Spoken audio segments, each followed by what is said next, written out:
What's up, everyone? Welcome to the Power Play with CJ Atlantic Division preview. Today we're going to focus in on the Atlantic Division. What's in store for the 5 teams in the Mid-Atlantic states. Obviously last year, Devils went to the finals, Rangers went to the conference finals, and Pittsburgh and Philly made the playoffs as well. Philly, losing the second round. Pittsburgh getting knocked out by Philly in the first round.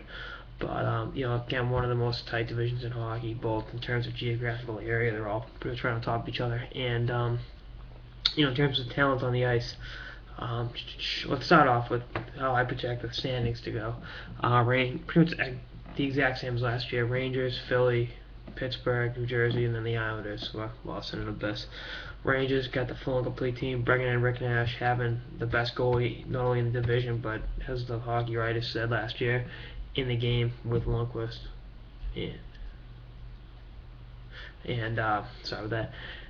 And with him, with that improved offense, they can be a team that can win the cup. I mean, they're close last year to go in the finals, and build upon what they started last year. And then Philly, Brizgalov's going to bounce back next year. That defense scores more questions than answers, in my opinion. The forwards are great.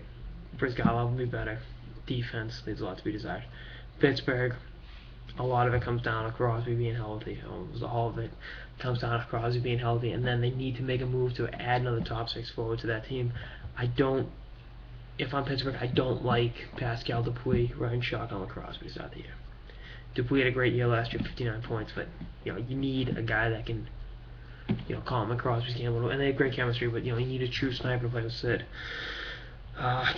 Devils losing Parise. It's tough.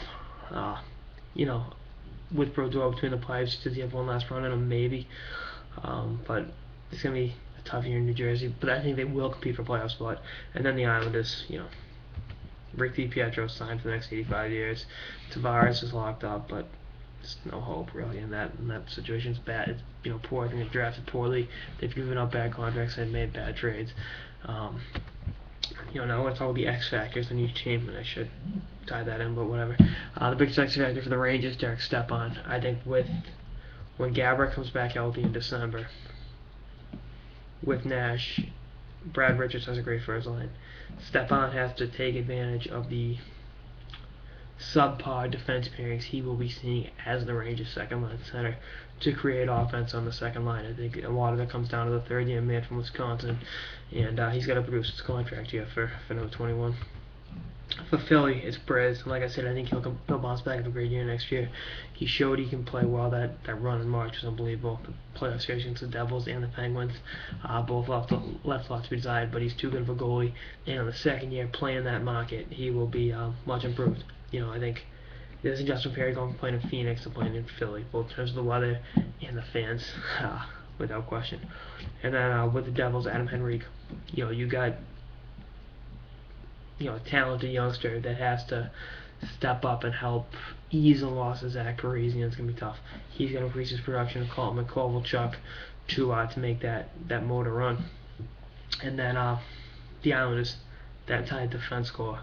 If Nabokov can play well, if by some miracle that idiot from Winthrop, Massachusetts can be healthy, DiPietro, if that defense can step up and really help out the forwards and do, because they got some talent up front with Tavares, with Molson, with Grabner, with Bailey had 18 points in the last 20 games, ended on a strong note. In Niederreiter got to play in the minors next year. They screwed that kid royally. He did not belong in the NHL, and he struggled. His confidence went to hell. He needs to play some games in the minors, and I think if they lock out, he could be a player that benefits from the additional time in Bridgeport time. But and then the rookie to watch in the division is Chris Kreider. We saw what he can do last year in the playoffs. Can he replicate that success in the regular season in a top 6 role with the Rangers? I think he can. So, Atlantic Division, as always, top division. I think they will send 3 teams to the playoffs, and the Devils are kind of a wild card. Maybe they send 4. The Islanders are still a decade or so away, and I hate to knock out the Islanders, but management and ownership not doing what's necessary to build a contender team. That's all I got in this episode. Stay tuned for more episodes throughout the off season and beyond. Later, guys.